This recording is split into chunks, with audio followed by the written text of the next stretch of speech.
శ్రీదేవి భాగవతం సుదర్శనుడి కథ. ధ్రువసంధి అనే మహారాజు అయోధ్య రాజధానిగా కోసల దేశాలను పరిపాలిస్తున్నాడు. అతడు సూర్యవంశ సంభవుడు, పుష్పపుత్రుడు, ధర్మాత్ముడు, వర్ణాశ్రమ ధర్మాలను కాపాడుతున్నాడు. ప్రజలంతా ఎవరి వృత్తులను వారు సమర్థంగా నిర్వహించుకుంటున్నారు.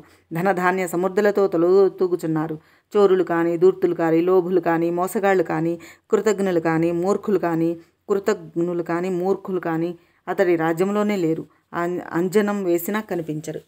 ధ్రువసంధికి ఇద్దరు భార్యలు, ఇద్దరు అందగత్తెలే, ఇద్దరు విచక్షణులే. మొదటి భార్య మనోరమ, ధర్మపత్ని పట్టమహిషి. రెండవ భార్య లీలావతి. ఇద్దరితోనూ కలిసి భోగభాగ్యాలు అనుభవిస్తూ సౌధాలలో, ఉద్యానవనాల్లో, క్రీడా పర్వతాల్లో, సరోవరాల్లో, దిగుడు బావులలో విహరిస్తూ ఆనందం మంచులు చూస్తున్నాడు. మనోరమకు సకల రాజ లక్షణాలతోనూ పుత్రుడు ఉదయించాడు. అతడు సుదర్శనుడని నామకరణం చేశారు. మరో నెలకు లీలావతి ప్రసవించింది. మూర్తీభవించిన సౌందర్యంగా మగబిడ్డ జన్మించాడు.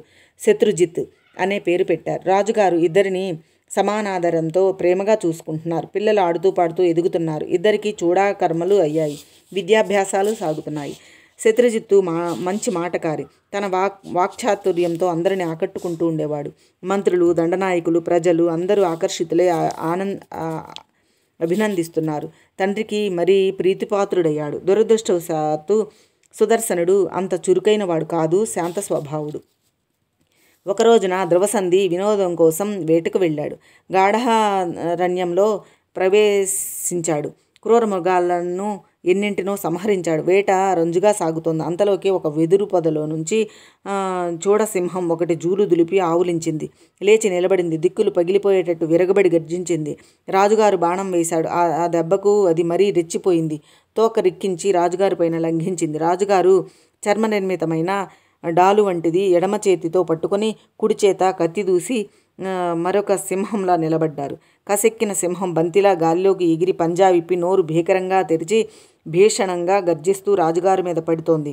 చుట్టూ సైనికులు వందల బాణాలు వేశారు. గుచ్చుకున్నాయి, తప్పుకున్నాయి.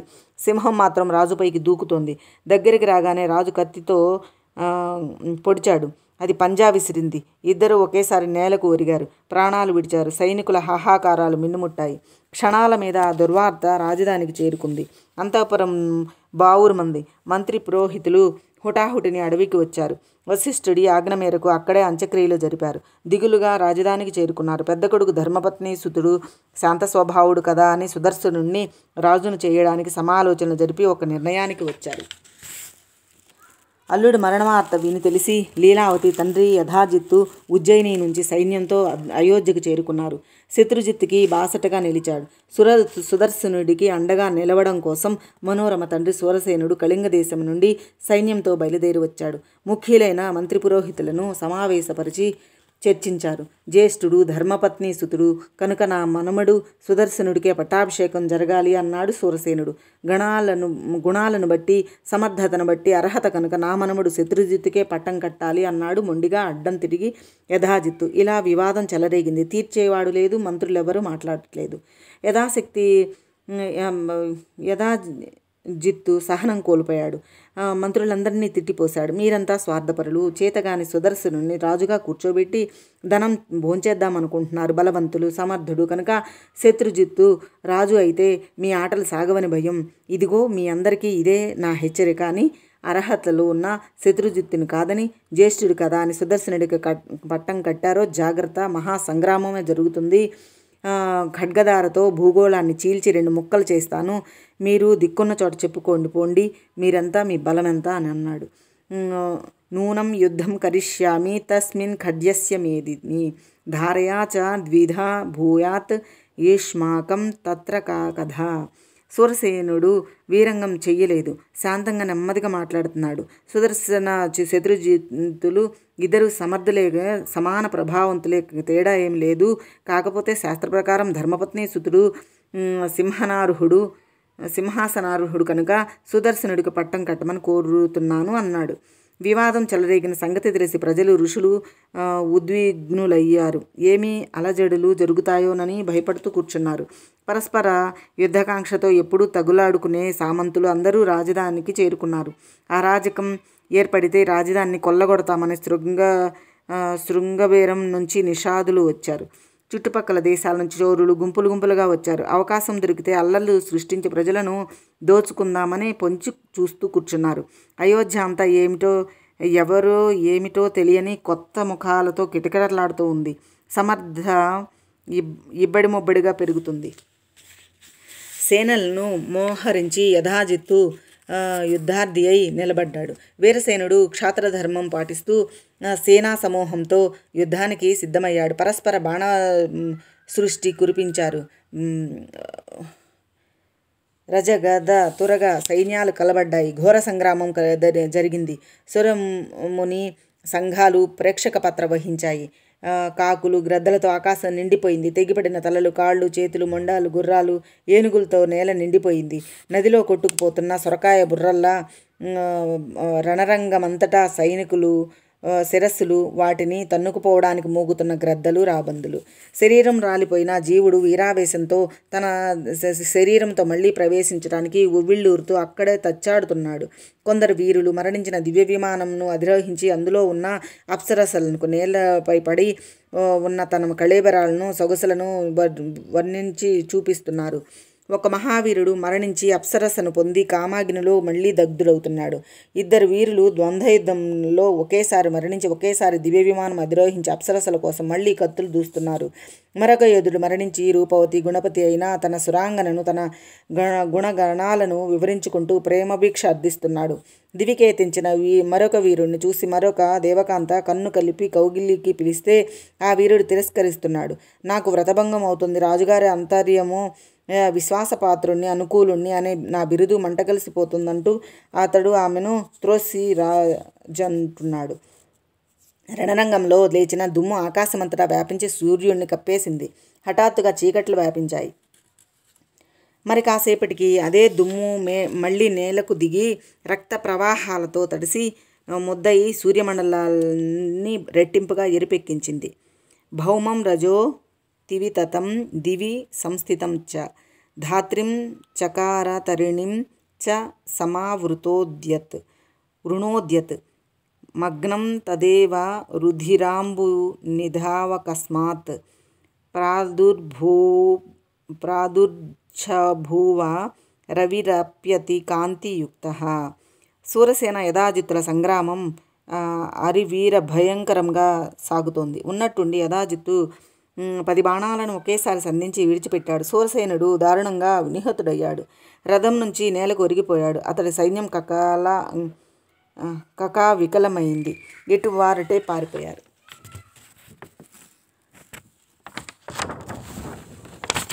వార్త తెలిసి మనోరమ వలవల విలపించింది.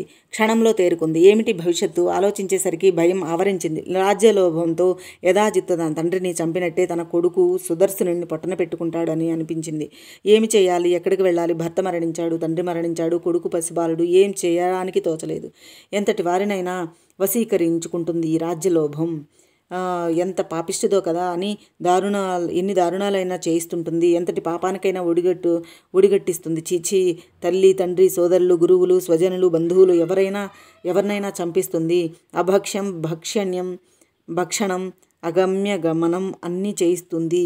ధర్మాన్ని తుంగలో తొక్కిస్తుంది.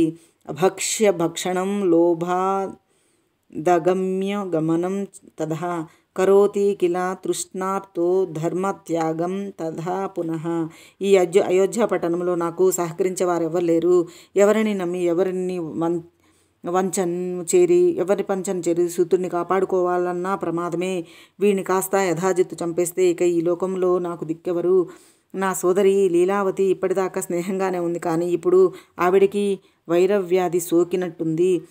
నా పుత్రుడి పట్ల దయావతిగా ఉండదని నేను అనుకోను. సాపి వైరయుతా కామం సపత్ని సర్వదా భవేత్. లీలావతి నమే పుత్రే భవిష్యతి దయావతి. యథాజిత్తు రణరంగం నుంచి నగరానికి వచ్చాడంటే ఇక నేను పారిపోవడం కూడా ఉండదు. నన్ను నా కొడుకుని పట్టి బంధించి కారాగారంలో పడవేస్తాడు. చరిత్రలో ఇటువంటి కథలు ఎన్ని వినలేదు. ఇంద్రుడంతటి వాడే లోభానికి లోనై మాతృగర్భంలో ప్రవేశించి పుట్టబోయే సోదరుని ముక్కలు ముక్కలుగా నరికివేశాడు. ఈ ఇక్ష్వాకు వంశంలోనే వెనుకటికి ఒక రాణి తన సవితికి గర్భ విచ్ఛేదం కోసం కోరి విషం ఇచ్చింది. అదృష్టవశాత్తు ఆవిడ బతికి బయటపడింది. పుట్టిన కొడుకు గరళం ముద్దతో సహా పుట్టాడు. గరుడయ్యాడు. కైకేయి రాముణ్ణి అడవులకు పంపించింది. జ్యేష్ఠుడిని విరహాన్ని భరించలేక దశరథుడు మరణించాడు. కాబట్టి యథాజిత్తు కానీ లీలావతి కానీ నన్ను నా కొడుకుని క్షేమంగా చూస్తారనుకోవడం, బతుకని ఇస్తారనుకోవడం వట్టి వెర్రితనం. నా కుమారుణ్ణి పట్టం కట్టాలని సమాలోచనలు జరిపిన మంత్రి పురోహితులైనా ఇప్పటి పరిస్థితుల్లో నా పక్షాన్ని నిలుస్తారా? అవస్సులు ఈ పాటికే యథాజిత్తుకి వస్సులైపోయి ఉంటారు.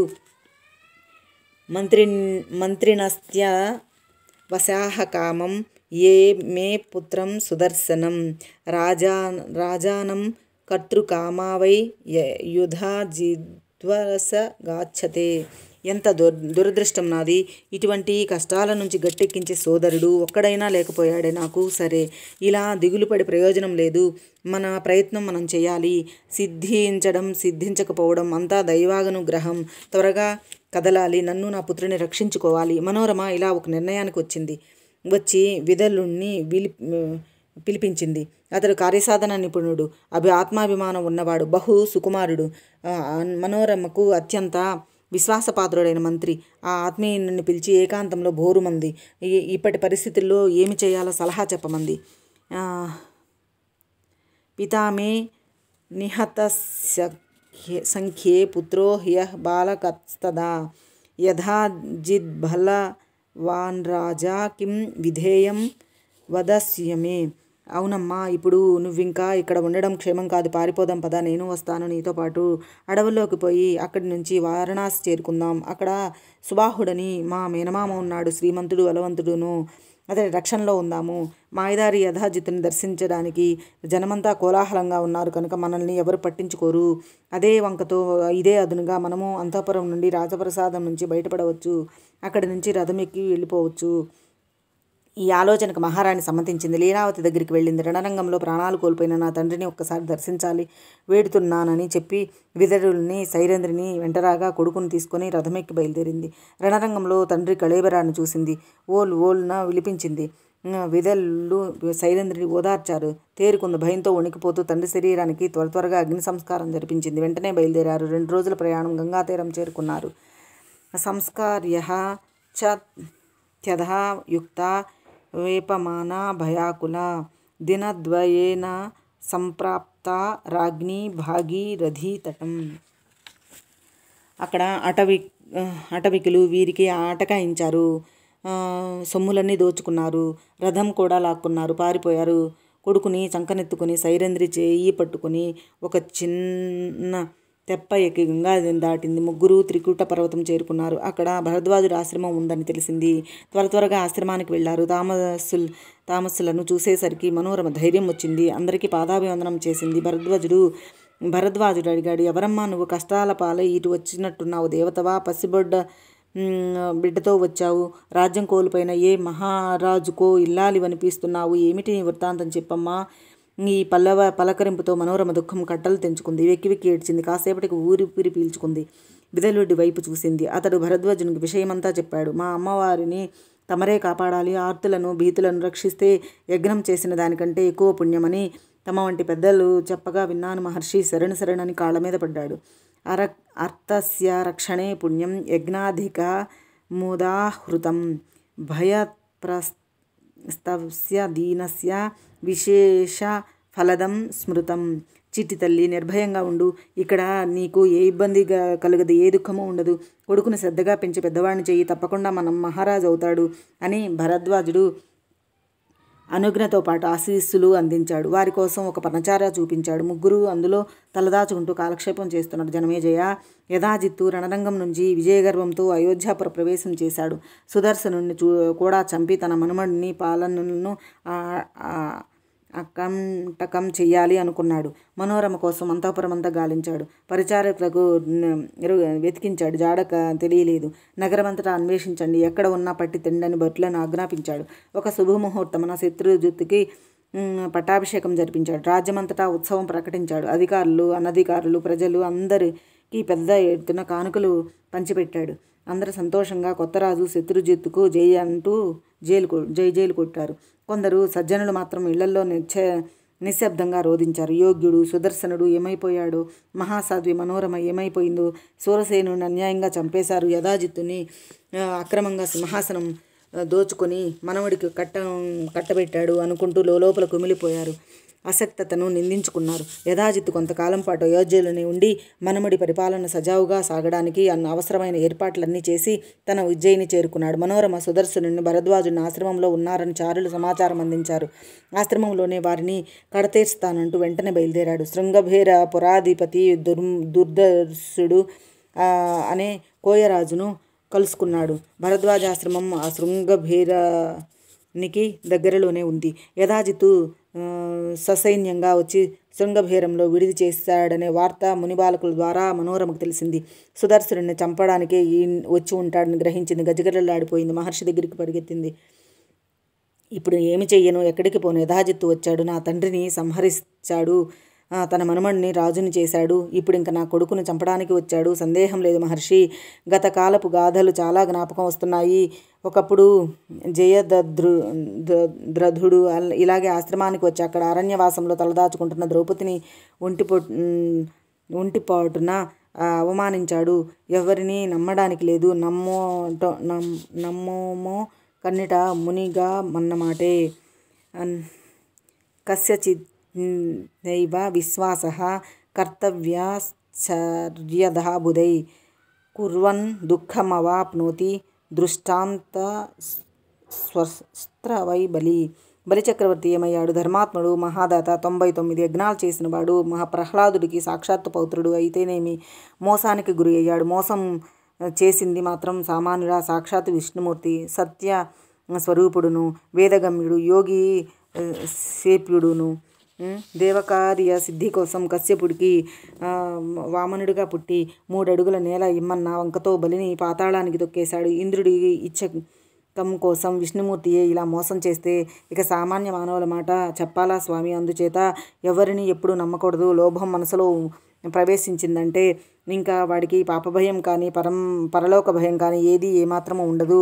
త్రికరణ శుద్ధిగా పరుల సొమ్మును కాజేస్తాడు, ఎంతకైనా దిగజారుతాడు. మనసా కర్మణ వాచ పరశివాదానహేతుతః ప్రపతంతి నరాః సమ్య గ్లోభోపహత చేతసః. భరద్వాజ, అసలు మనుషుల ఆలోచనల్లోనే ఏదో తేడా అనుకుంటున్నాను. ధన సమృద్ధిని కలిగించమంటూ దేవతలను ఆరాధిస్తారు. దేవతలేమన్నా తమ చేతుల్లో ఉన్నదని సొమ్ము వెంటనే అందిస్తారా? ఎవరి దగ్గర నుంచో వీరు తెచ్చి వీరికి ఇవ్వాలి. అంటే వ్యాపారమన్నా చేయాలి, చౌర్యమన్నా చేయాలి, ఎవరితోనన్నా దానమన్నా ఇప్పించాలి. లేదంటే బలప్రయోగం చేసి ఎవడి బుర్రో బద్దలు కొట్టి పట్టుకొచ్చి వీరికి ఇవ్వాలి. అంతే కదా. అమ్మి డబ్బు చేసుకోవడం కోసం ధాన్య వస్త్రాదుల్ని ఉత్పత్తిదారుల నుండి అధికంగా చౌకగా స్వీకరించిన వైశ్యుడు నాకు ధనసమృద్ధి అత్యధికంగా కలగాలంటూ దేవతలను అర్చిస్తూ ఉంటాడు. దీని అర్థం ఏమిటి? తాను కొనేటప్పుడు బాగా తక్కువ ధర, అమ్మేటప్పుడు బాగా ఎక్కువ ధర రావాలని కోరుకుంటాం సబబేనా మరి? నారాధ్య సతతం వాంఛంతి చ ధనం నరాః న దేవా స్తత్కర్రే కృత్వా సమర్థా దాతుమంజసా అస్యానీయ తే విత్తం ప్రయచ్చంతి మనీషితం వాణిజ్యేనాధదానేన చౌర్యేణాపి బలేన వా విక్రయార్థం గృహీత్వా చ ధాన్య వస్త్రాదికం బహు దేవానర్చయతే వైశ్యో మహార్ధిమే భవేదితి నాత్ర కిం పరివృత్తే చ వాణిజ్యే పరం తప గ్రహణకాలే తు సంప్రాప్తే మహర్ధిం చాపి కాంక్షతి. మహర్షి, ప్రాణులంతా పరాయి సొమ్ముకి ఆశపడేవారే. ఎవరిని నమ్మేది? తీర్థయాత్రలు, దానధర్మాలు, చదువు సంధ్యలు అన్నీ వ్యర్థం. లోభులకు ఎవరు ఏది చేసినా అది చేయనట్టే. అందుచేత ఓ మహానుభావ, దయచేసి యథాజిత్తును తక్షణం ఇక్కడి నుంచి వెళ్ళిపోయేటట్టు చూడు. నేను సీతాదేవిలాగా నీ ఆశ్రమంలోనే కొడుకును పెట్టుకుని క్షేమంగా ఉంటాను. మనోరమ అభ్యర్థనను భరద్వాజుడు సమ్మతించాడు. హుటాహుడిన యథాజిత్తును దగ్గరికి వెళ్ళాడు. తక్షణం ఆ ప్రాంతం విడిచిపెట్టి ఇంటికి వెళ్ళిపోమ్మని ఆజ్ఞాపించాడు. యథాజిత్తు బ్రతిమలాడుకుంటున్న ధోరణిలో మాట్లాడాడు. భరద్వాజర్షి, ఇదేమి అన్యాయం? నేను మీ ఆశ్రమంలోనికి రాలేదు. దుర్ధర్షుడి నగరంలో ఉన్నాను. మీరెంత హఠం చేస్తే ఎలాగా? పోనీలేండి, మీరన్నట్టే వెళ్ళిపోతాను. మనోరమను విడిచిపెట్టండి, అందాక నేను కదలను. బలవంతంగానైనా తీసుకొని పోతాను, ఇది మాత్రం నిజం అన్నాడు యథాజిత్తు. పోయి మోత్తమ తీసుకువెళ్ళు. నీకు చేతనైతే విశ్వామిత్రుడు వశిష్ఠుడి ఆశ్రమం నుంచి నందిని దేవునువును తీసుకువెళ్ళినట్టు నువ్వు నా ఆశ్రమం నుంచి మనోరమ బలాత్కారంగా తీసుకుని వెళ్ళు, అది చూస్తానంటూ భరద్వాజుడు ఆశ్రమానికి తిరిగి వచ్చేశాడు. యథాజిత్తు తన వృద్ధమంత్రి సుబుద్ధితో సంప్రదించాడు. సుబుద్ధి, ఇప్పుడు ఏమి చేయాలో బాగా ఆలోచించి చెప్పు. నాకైతే మనోరమను కొడుకుతో సహా బలవంతంగానైనా సరే లాక్కుపోవాలని ఉంది. శత్రువు చిన్నపిల్లోడే కదా అని ఉపేక్షించడం శ్రేయస్కరం కాదు. అది క్షయలాగా పెరిగి చివరికి ప్రాణం తీస్తుంది. ఇక్కడ సైన్యం ఉన్నదా? యోధులున్నారా? నన్ను అడ్డగించే వాళ్ళెవరు? సుదర్శుడిని ఒక్క వేటుకు చంపేస్తాను. మనవడి రాజ్యాన్ని అకంటకం చేస్తాను. ఇక నిశ్చింత, ఇక ఇది నిశ్చయం. ఈ సోహాసోక్తులకు సుబుద్ధి ఆశ్చర్యపోయాడు. సాలోచనగా తన అభిప్రాయం చెప్పాడు. మహారాజా, సాహసానికి ఇది చోటు కాదు. ముని మాటలు విన్నావు కదా, విశ్వామిత్రుడు దృష్టాంతం చెప్పాడు. ఆ కథ నీకు తెలియదనుకుంటాను. టూకీగా మనవి చేస్తాను, విను. వెనుకటి విశ్వామిత్రుడైన క్షత్రియుడు ఒకడున్నాడు. గాదీపుత్రుడు, పరాక్రమశాలి, శస్త్రాస్త్ర కోవిదుడు. అపార సైన్యంతో ఒకసారి అడవిలో తిరుగుతూ వశిష్ఠాశ్రమానికి వచ్చాడు. పరస్పరం అతిథి మర్యాదలు అయ్యాయి. వశిష్ఠుడు సైన్యంతో సహా అందరికీ గొప్ప విందు చేశాడు. కామధేనువు సంతానమైన నందినీదేనువు అనుగ్రహంతో భక్ష భోజాలన్నీ అందరికీ పుష్కలంగా అందాయి. విశ్వామిత్రుడి కళ్ళు నందినీదేవి మీద పడ్డాయి. ఆ ధేనువును తనకు ఇమ్మని అడిగాడు. దానికి బదులుగా 1,000 గోవులను దానమిస్తానన్నాడు. అయినా వశిష్ఠుడు తిరస్కరించాడు. ఇది హోమ ధేనువు, దీనికి ఇవ్వనుగాక ఇవ్వను. 1,000 కాదు 10 కోట్ల గోవులను ఇచ్చినా సరే దీనికి ఇచ్చేది లేదు అని ఖండితంగా చెప్తాడు. అప్పుడు బలాత్కారంగా తీసుకుపోతానని విశ్వామిత్రుడు, నీ ఇష్టం ప్రయత్నించన్నాడు వశిష్ఠుడు. విశ్వామిత్రుడి ఆజ్ఞ మేరకు సైనికులు నందినీదేవికి కట్టు విప్పి లాక్కు వచ్చారు. అది వశిష్ఠుడి వైపు దీనంగా చూస్తూ, మహర్షి, నేనేమి తప్పు చేశాను? నన్ను ఎవరికి వీళ్ళకి ఇచ్చేస్తున్నావు? ఎందుకని వీళ్ళకి ఇచ్చేస్తున్నావు అని అడిగింది. అమ్మా, నేను ఇవ్వడం లేదు, వీళ్ళే బలవంతంగా లాక్కుపోతున్నారు. నేనేమి చేసేది? అసహాయుణ్ణి. పైగా విశ్వామిత్రుడు ఇప్పుడు నాకు అతిథి అన్నాడు వశిష్ఠుడు.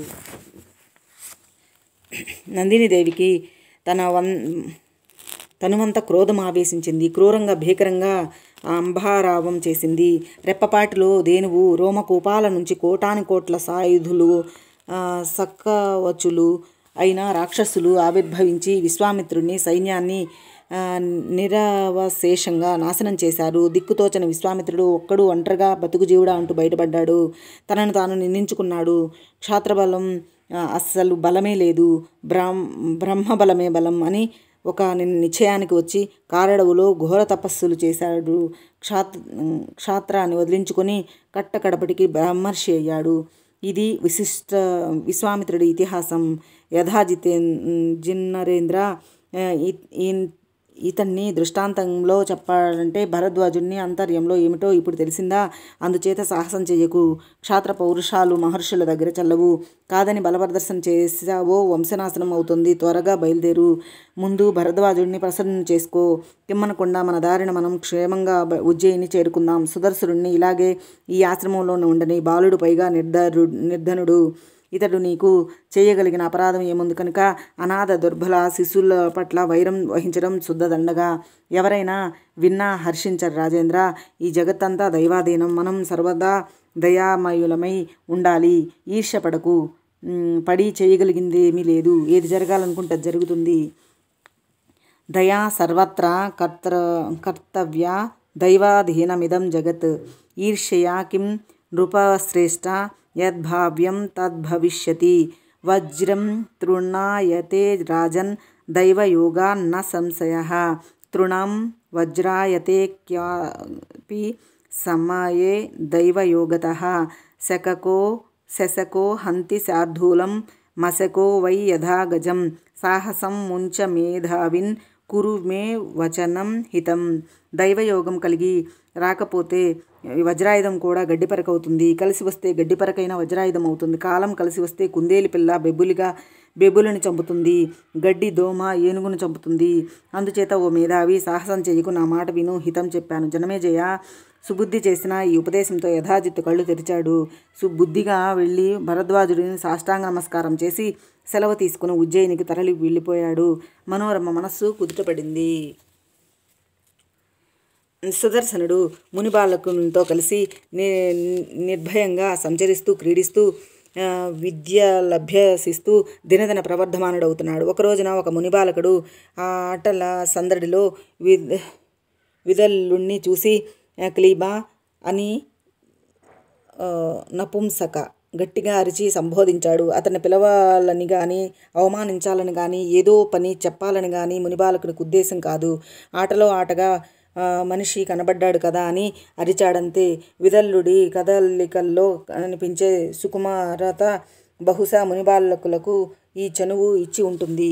సుదర్శనుడు ఈ పదం విన్నాడు, క్లీబా. అందులో మొదటి అక్షరం అనుస్వారం చేర్చి ధారణ చేశాడు. మళ్ళీ మళ్ళీ అదే మనస్సులో జపించాడు. అది మంత్రబీజాక్షరం. మహారాజ కామ రాజాఖ్య బీజాక్షరం. భావి యోగము బాల్య చాపల్యము. సుదర్శనుడు తదేక దీక్షగా జపించాడు. జపిస్తూనే క్రీడిస్తున్నాడు, జపిస్తూనే నిద్రిస్తున్నాడు. సర్వకాల సర్వావస్థలలోనూ క్లీం బీజాక్షర మహా జపం కొనసాగిస్తున్నాడు. అది మంత్రానుసారముగాను బీజాక్షరమని గాని తెలియదు. మనస్సులో పడింది, ఎందుకో పడిందో అలా జపిస్తున్నాడంతే. ఆ మంత్ర జపానికి ఋషి లేడు, ఛందస్సు లేదు, ధ్యానం లేదు, వ్యాసం లేదు, ఏమీ లేదు. అప్రయత్నంగా నిరంతరంగా జపం సాగుతోంది. రాకుమారుడికి 11 ఏళ్ల వయసు వచ్చింది. మునులు అందరూ కలిసి ఉపనయనం జరిపించారు, వేదాభ్యాసం చేయించారు, ధనుర్వేదం నేర్పారు, నీతిశాస్త్రం నేర్పారు, ఇలా చాలా శాస్త్రాలు నేర్పారు. అతడికి అన్ని క్షణంలో కరతలామలకం అయిపోతున్నాయి. మంత్రాక్షర బలం అటువంటిది. ఒకరోజున ఏకాంతంలో సుదర్శనుడికి దేవి ప్రత్యక్షమయ్యింది. రక్తాంబరచారిణి, రక్తవర్ణ, రక్త సర్వాలంకార భూషణ, గరుడవాహనం మీద వైష్ణవీ శక్తిగా దర్శనం అనుగ్రహించింది. సుదర్శనుడు ప్రసన్నవదనుడయ్యాడు. పేరు సార్థకమయ్యింది. రక్తాంబరాం రక్తవర్ణాం రక్త సర్వాంగభూషణాం గారుడే వాహనే సంస్థా వైష్ణవీం శక్తి మద్భూతాం. యథావిధిగా మాతృసేవ చేసుకుంటూ సుదర్శనుడు ఆశ్రమ ప్రాంతాలలో, త్రికూట శిఖరాలపై, లోయల్లోనూ, గుహల్లోనూ, సెలయేరుల్లో, నదీ తీరంలో క్రీడిస్తూ సంచరిస్తున్నాడు. ఆ విద్యార్థ తత్వవేత్తకు ఒక రోజున నది ఒడ్డున ఒక దివ్య ధనస్సు దొరికింది. రత్నాలతో మెరిసిపోతున్న ములుగులతో శిలా కఠినమైన బాణాలున్న తూణీరము, అంబులపది దొరికింది. వజ్రకవచము దొరికింది. ఇవన్నీ ఆ యువకుడికి దేవీ ప్రసాదాలు.